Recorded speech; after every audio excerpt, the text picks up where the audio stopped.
kira-kira 2 atau 3 tahun lagi dompet lu nggak akan ada duit, bahkan mungkin kemana-mana lu nggak akan bawa dompet lagi karena udah nggak ada duit kertas gini, udah nggak ada, uang kartal fiat money itu udah nggak ada gitu.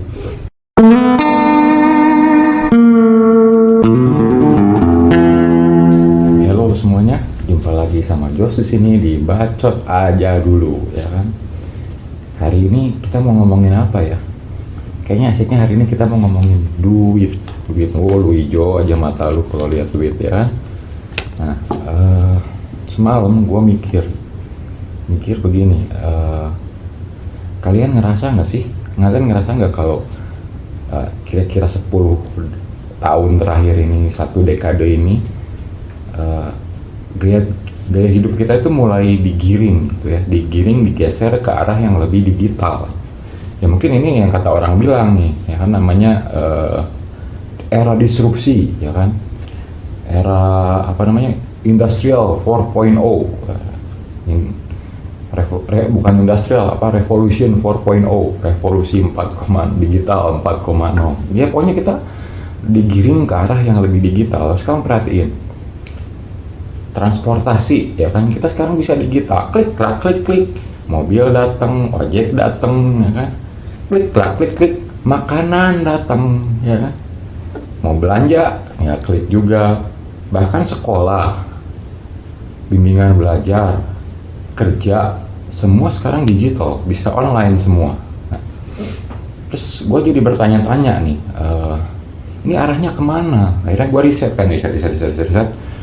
Akhirnya gue nemuin suatu artikel yang bilang bahwa ke depan ini ada sistem baru yang namanya blockchain, ya kan, blockchain, dan ini akan dipakai dalam segala bidang dalam kehidupan kita seluruh dunia, secara global. Nah, gue neranginnya gimana ya? Karena gue orang bodoh nih, ya kan, gue neranginnya dengan cara bodoh juga, cara gampang juga, ya kan.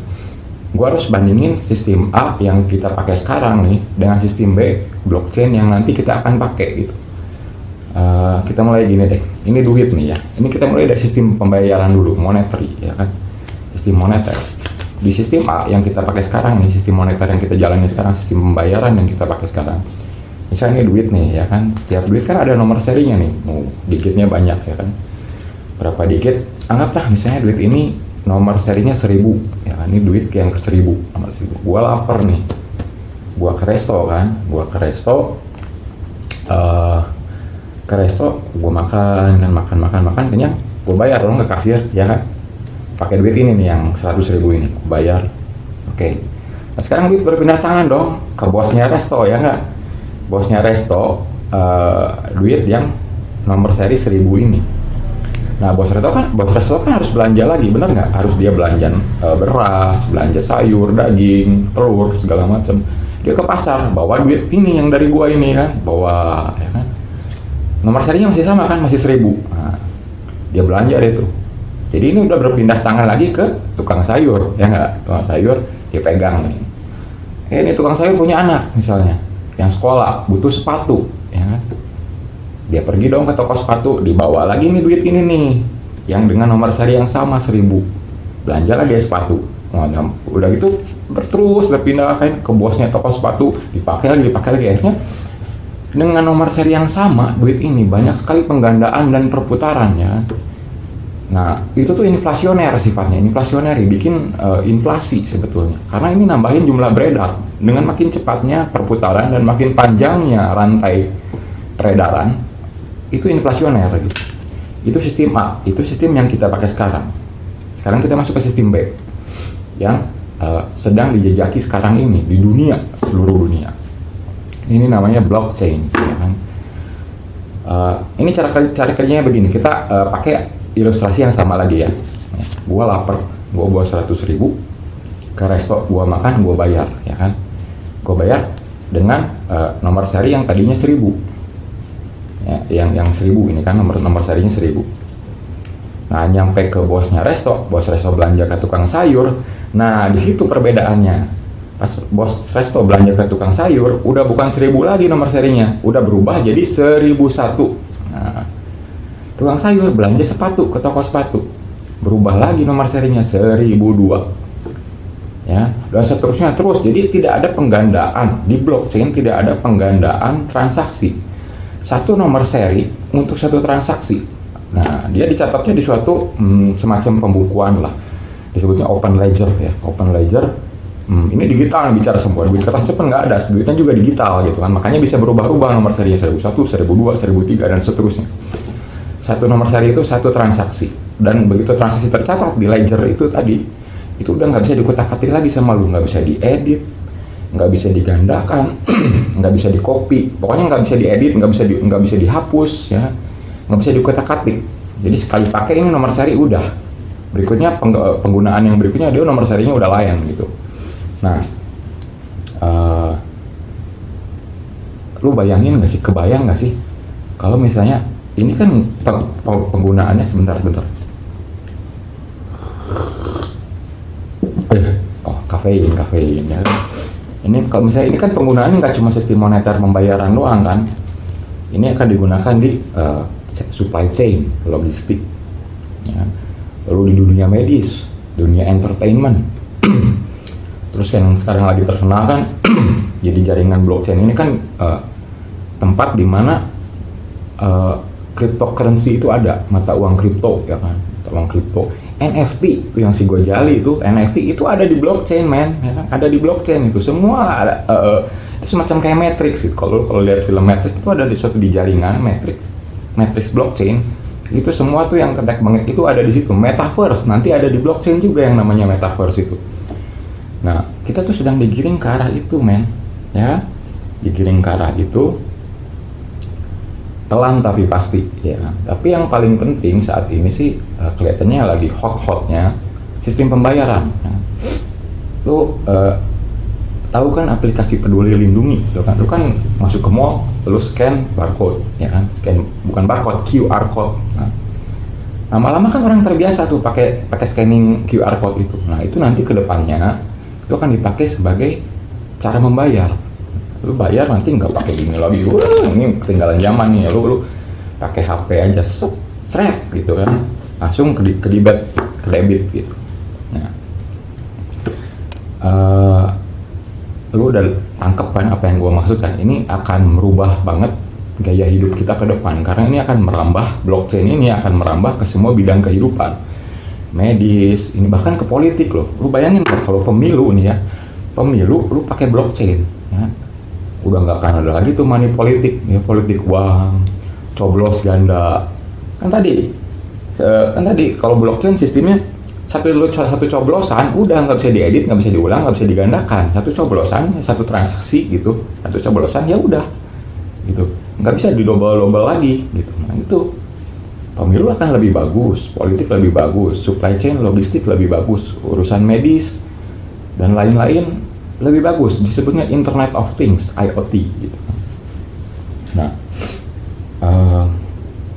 tapi tentu saja kelebihan-kelebihan yang tadi gua sebut tadi, tentu saja ada kelemahannya. Kalau kita bandingin sistem A tadi yang sekarang kita sedang masih jalani, dan sistem blockchain. Kalau sistem A, ini lebih banyak kebebasan ya, dalam artian gini. Lu pernah lihat nggak film-film tentang penculikan ya? Penculikan, lu pernah nggak si penculiknya minta tebusan pakai transfer bank? Lu transfer gua seanu, nanti nih anak gua lepas gitu kan? Nggak pernah gua lihat ya kan, jarang lah, nggak pernah, hampir nggak ada gitu kan. Semua pasti mintanya kontan, tunai, uang tunai yang tanpa ditandai ya kan. You give me $1 million bill, unmarked bill, mata uang kertas yang tidak ditandai gitu kan. Pasti semua mintanya gitu, nggak pernah. Soalnya kenapa? Karena ini tuh susah sekali dilacak ya kan. Kecuali kalau ditandai tentu saja, kalau di marking ya iya gampang. Tapi kalau ini nggak ditandai, ini susah sekali dilacak karena lu bisa pakai di mana aja, ya bisa dipakai di mana aja dan lu nggak ketahuan apanya, nggak bisa untraceable, nggak bisa dilacak ini. Beda dengan sistem blockchain ya kan.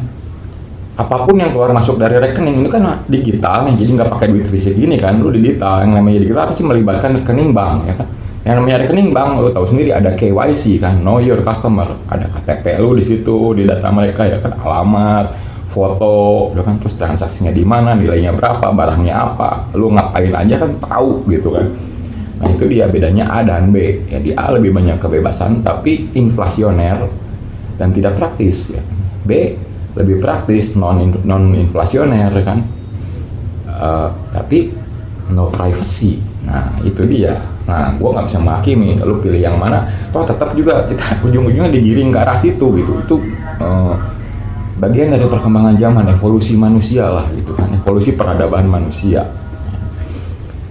Nah ini gue bukannya ngeramalin ya, bukannya gue ngeduluin atau ngeramalin, tapi ya gue tebak sih, kalau gue yang bodoh nih, gue tebaknya kan ntar kira-kira sekarang tahun berapa, 22 ya, ya kira-kira 2 atau 3 tahun lagi dompet lu nggak akan ada duit, bahkan mungkin kemana-mana lu nggak akan bawa dompet lagi karena udah nggak ada duit kertas gini, udah nggak ada, uang kartal fiat money itu udah nggak ada gitu.